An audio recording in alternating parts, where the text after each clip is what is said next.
नमस्कार दोस्तों, स्वागत है आपका हमारी series let's understand SBI current account.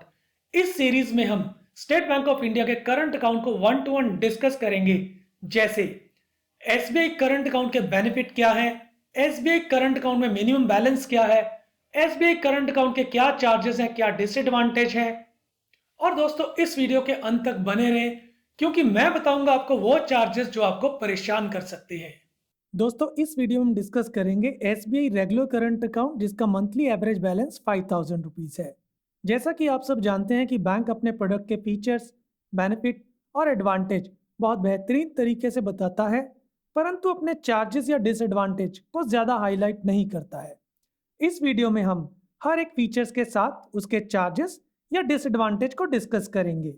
दोस्तों इस अकाउंट का पहला बेनिफिट है लो मंथली एवरेज बैलेंस ₹5000, यानी 5000 रुपये आपको सिर्फ अकाउंट में रखना है और उसके साथ आपको बहुत सारी चीजें फ्री मिल रही है, बहुत से बेनिफिट मिल रहे हैं।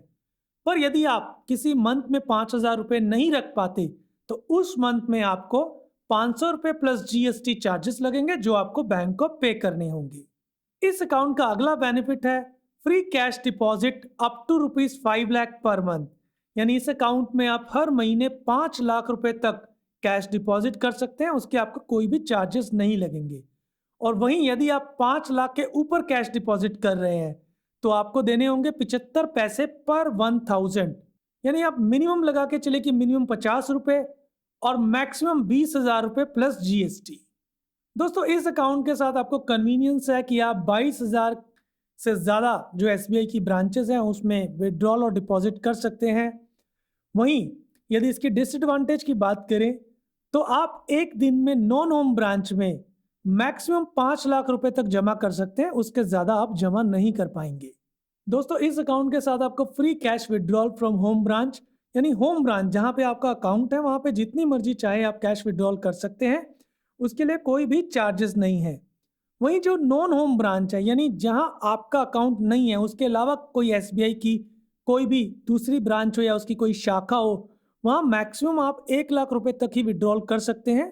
उसके लिए भी कंडीशन है कि आप खुद, यानी जो ऑथराइज सिग्नेटरी है वो स्वयं विड्रॉल कर सकता है, कोई थर्ड पार्टी, यानी आप किसी को भी अपना चेक लेके नहीं भेज सकते, वो आपके बिहाफ पे कैश विड्रॉल नहीं कर सकता। दोस्तों इस अकाउंट के साथ आपको कॉर्पोरेट इंटरनेट बैंकिंग बिल्कुल फ्री मिलती है, यानी उसके लिए आपको कोई भी चार्जेस देने की जरूरत नहीं है। अब आते हैं इसके नेक्स्ट बेनिफिट, यानी फ्री एनईएफटी और आरटीजीएस थ्रू इंटरनेट बैंकिंग और मोबाइल बैंकिंग। दोस्तों यदि आप इंटरनेट बैंकिंग और मोबाइल बैंकिंग से कोई भी आरटीजीएस या एनईएफटी करते हैं तो उसके लिए आपको कोई भी चार्जेस देने की जरूरत नहीं है। बट वहीं यदि ये जो एनईएफटी या आरटीजीएस आप ब्रांच में देते हैं तो उसके लिए ये चार्जेस हैं।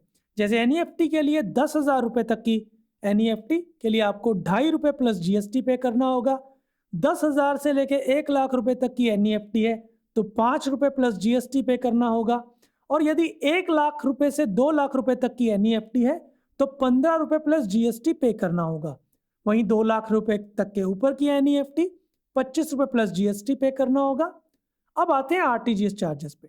देखिए आरटीजीएस अगर ब्रांच में करवा रहे हो तो 2 लाख से लेकर 5 लाख तक की आरटीजीएस पे आपको ₹25 प्लस जीएसटी, और 5 लाख के ऊपर कोई भी आरटीजीएस है उसके लिए ₹50 प्लस जीएसटी आपको पे करना होगा। दोस्तों इस अकाउंट के साथ आपको फ्री 50 मल्टीसिटी चेक लीव्स मिलती है पर मंथ, यानी हर महीने आप 50 जो चेक लीव्स हैं वो आप फ्री ले सकते हैं।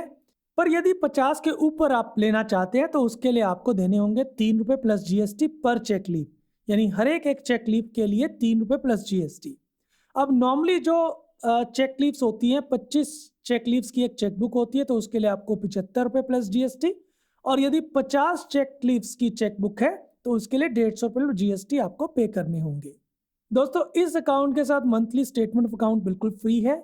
बट वहीं यदि मंथ में आप डुप्लीकेट स्टेटमेंट ले रहे हैं तो डुप्लीकेट स्टेटमेंट के लिए आपको पर पेज ₹100 प्लस जीएसटी पे करना होगा।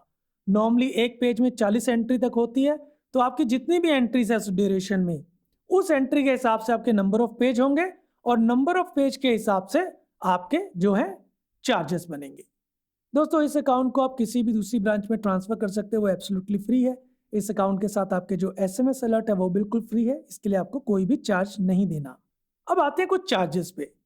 देखिए यदि आप इस अकाउंट में डिमांड ड्राफ्ट बना रहे हैं, ब्रांच से बना रहे हैं, तो अप टू 5,000 आपको 25 रुपये, 5,000 से 10,000 तक आपको 50 रुपये, 10,000 से 1 लाख तक के डिमांड ड्राफ्ट पे 5 रुपीज पर 1,000, जिसमें मिनिमम 60 रुपये आपको पे करने ही हैं। वहीं अगर 1 लाख रुपए के ऊपर आप बनाते हैं तो ₹4 पर 1,000, जिसमें मिनिमम आपको 600 रुपये पे करने ही करने और मैक्सिमम ये 2,000 रुपये तक जाते हैं। ये सभी जो अमाउंट है इंक्लूसिव ऑफ जीएसटी, यानी इसमें जीएसटी एक्स्ट्रा नहीं है। वहीं अब आते हैं आउटस्टेशन चेक कलेक्शन पे।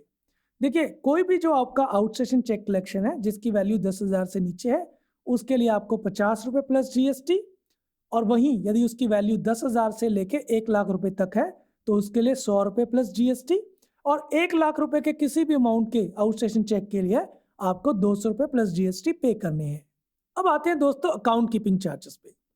देखिए, इस अकाउंट में आपको ईयरली अकाउंट कीपिंग चार्जेस लगते हैं, जिसको अकाउंट मेंटेनेंस चार्जेस भी कहा जाता है। तो इसके लिए आपको हर साल एसबीआई बैंक को देने होंगे 550 रुपये प्लस जीएसटी। तो मोटा मोटा ये आपको 31 मार्च या 1 अप्रैल को डेबिट हुए होंगे, या अगर आपने अभी अकाउंट खुलवाया तो आपको डेबिट होंगे। अब दोस्तों आते हैं इसके अकाउंट क्लोजिंग चार्जेस पर। देखिए, यदि आप इस अकाउंट को 14 दिन के अंदर क्लोज करवा रहे हैं तो आपको कोई भी चार्जेस नहीं देने।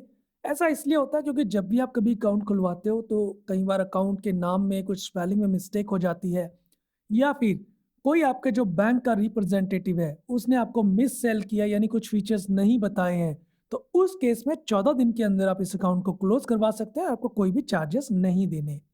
वहीं यदि आप 14 दिन के बाद और 1 साल के अंदर इस अकाउंट को क्लोज करवाते हैं तो फिर आपके एरिया, यानी ये रूरल एरिया में पड़ रहा है या अदर देन रूरल एरिया में पड़ रहा है, उसके हिसाब से, और आपका जो अकाउंट होल्डर है, यानी जो अकाउंट है वो इंडिविजुअल अकाउंट है या नॉन इंडिविजुअल अकाउंट है, उसके हिसाब से जो चार्जेस डिफरेंट है।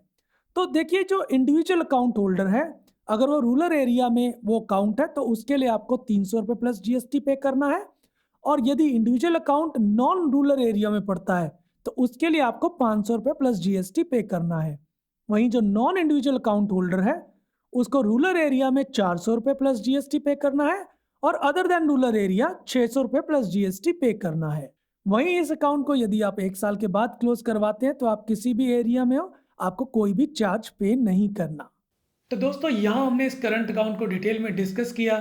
ये करंट अकाउंट यदि आपके बिजनेस ट्रांजैक्शन को सूट करता है तो इसे बैंक में जाकर जरूर खुलवाइए, परंतु इसे खुलवाने से पहले इसके जो रिवाइज्ड बेनिफिट और चार्जेस हैं उसको एक बार चेक कर लीजिए, क्योंकि जो बैंक है वो कभी भी आपके जो फीचर्स है और चार्जेस है उसको चेंज कर सकता है।